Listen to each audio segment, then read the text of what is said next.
Experiment time. Today we're going to see what effect shaping has on open crumb formation. Are you in shape for this?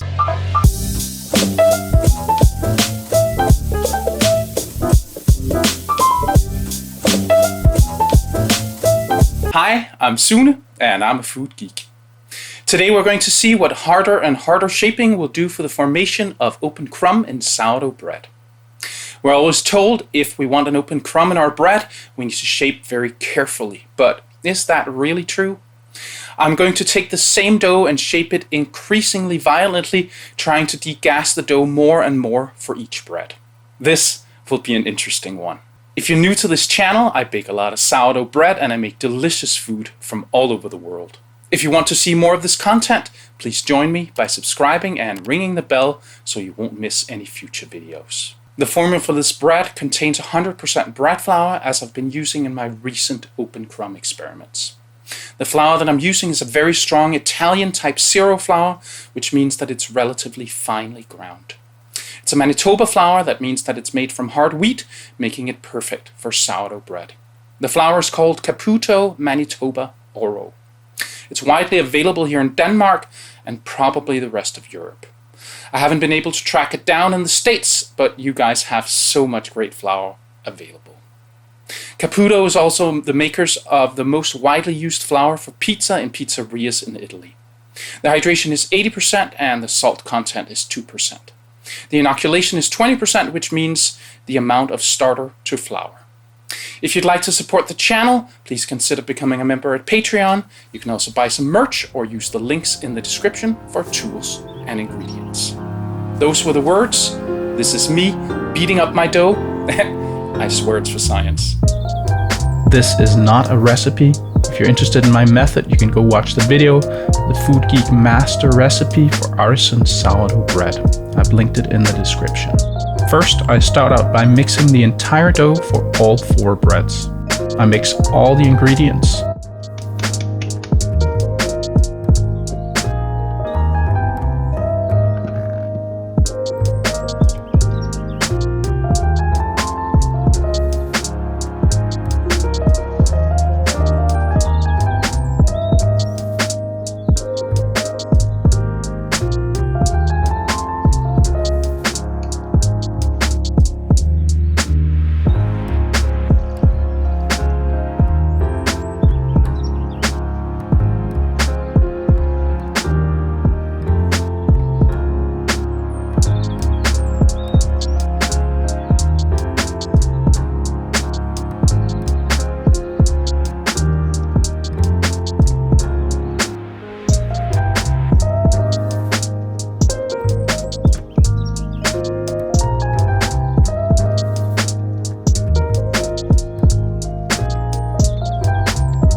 And then I let the dough rest for an hour to develop the gluten.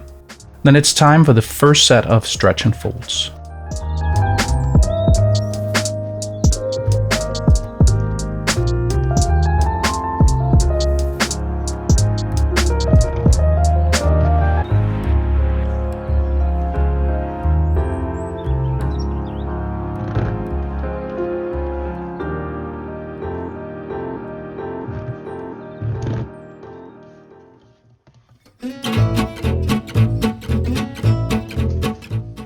Then the dough rests for 30 minutes. Then the second set of stretch and folds.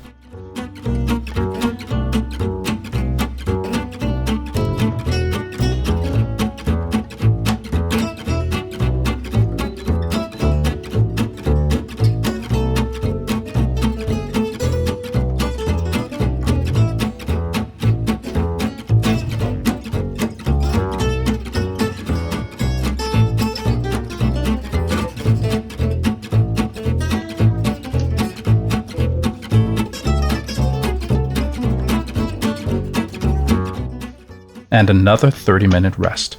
Then the last set of stretch and folds.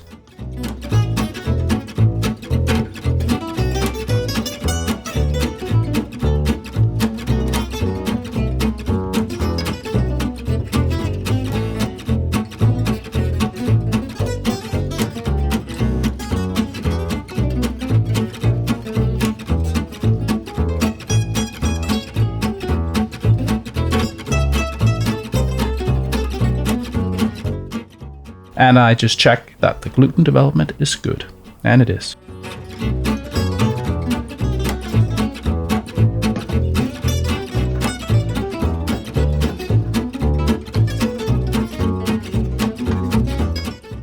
And then I put the dough in a Cambro container.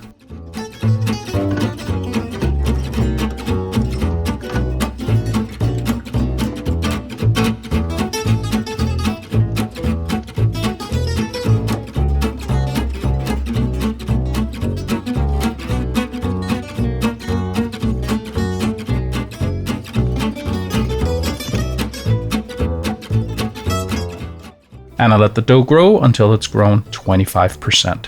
As you can see here, this is how it looked after the fermentation was done. Then I split the dough into 4 pieces.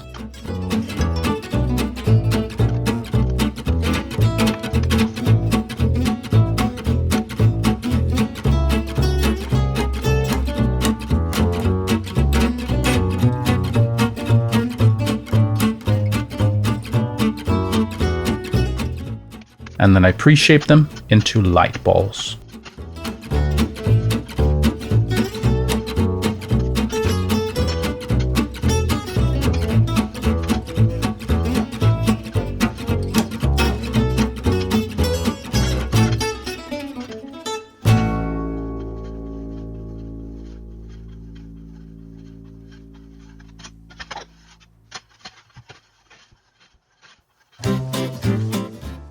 And then the rest uncovered on the kitchen counter for 20 minutes. And then it's time to final shape them, and this is where the magic happens. The first one is shaped like I usually do.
This time, I'm patting down pretty hard after each fold.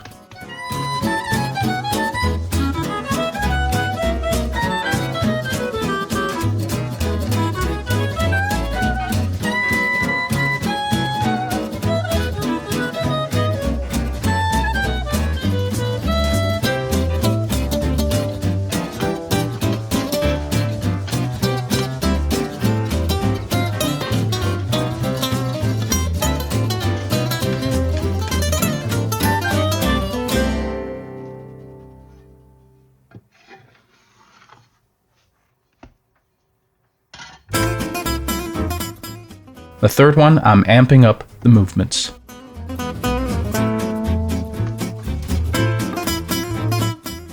Patting again.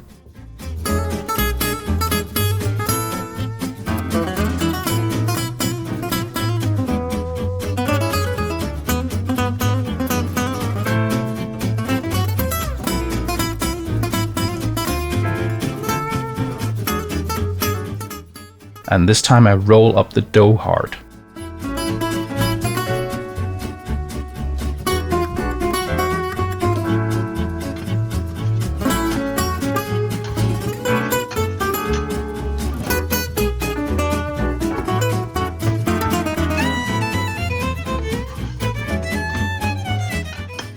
And I stitch it one more time.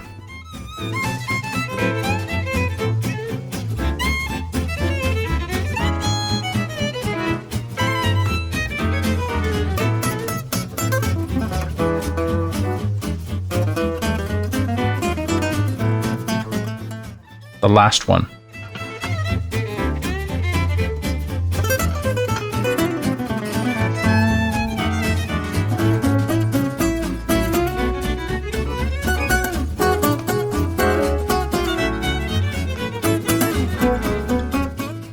Patting hard.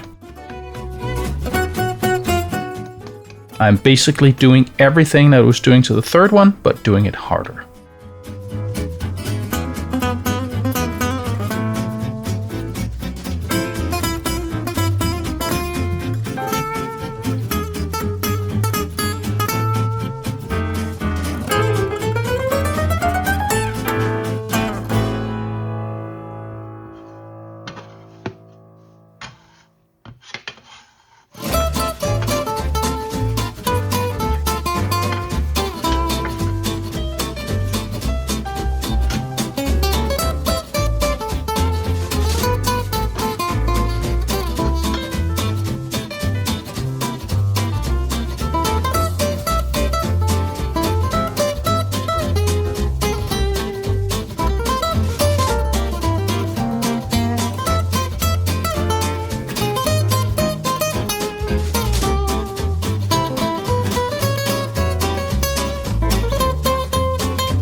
And then they all go into the fridge for a retard.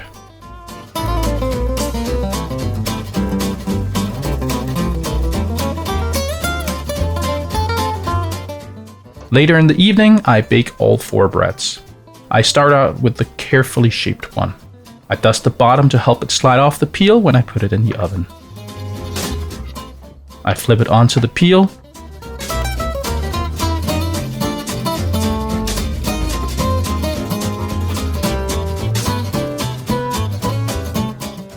I score it.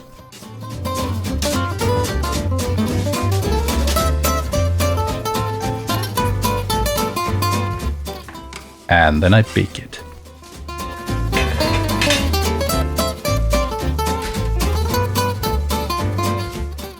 After 20 minutes, I take the top off my Challenger, and I turn down the heat and bake for another 25 minutes. Then I take out the bread and let it cool on a wire rack. The other 3 breads were baked the same way.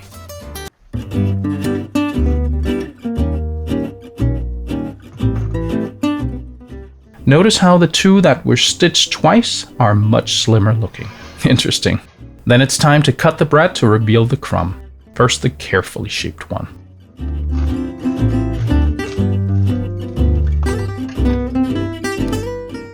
This is a very nice open crumb. Then the next one.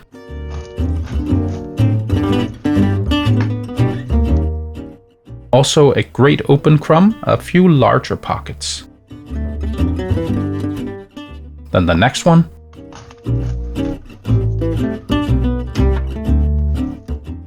A bit tighter, but not by much. And then the last one.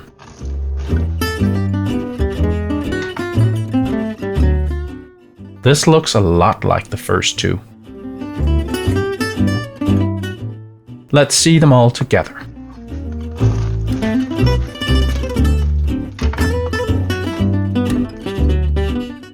They're quite similar, very interesting. Let's look at a cross section of each bread.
So that's certainly surprising.